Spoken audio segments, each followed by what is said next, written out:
Alright, welcome to another channel of Enjoy Tech, or if you're watching from JLo.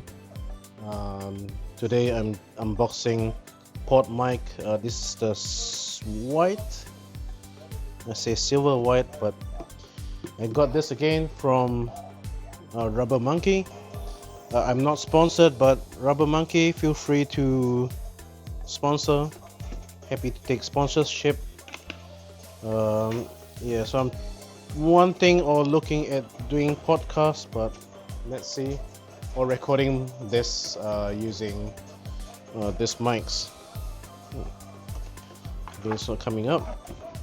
So this is the PodMic, XLR only.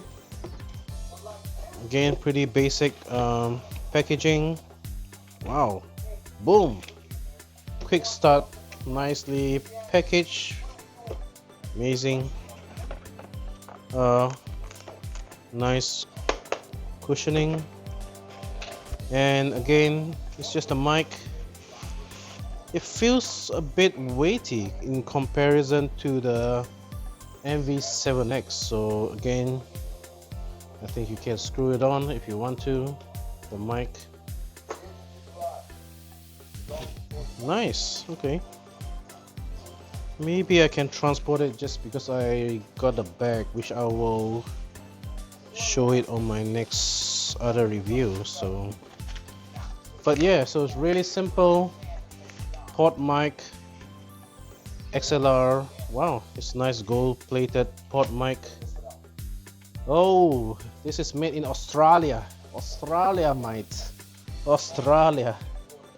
That's pretty cool. Oh, that's right. I think RODE is Australian brand, and I got WS14 is the pop filter mic. I'm recording on a DJI mic too with the thing, so let's see how that looks like. Wow, nice and sturdy. Nice and sturdy. Wow, surprisingly nice and sturdy. So what does this one do? Oh, it goes in between this. So nice. So this is the RODE PodMic XLR only. So this is, I think, NZD was $1.90. Oh, not $1, sorry, $199. All right, so I'll put this back. And thank you for watching. If you haven't subscribed, please do subscribe. Yeah, let's see if I can put this one back in. Yep, I can. Cool. All right, have a great day. Peace.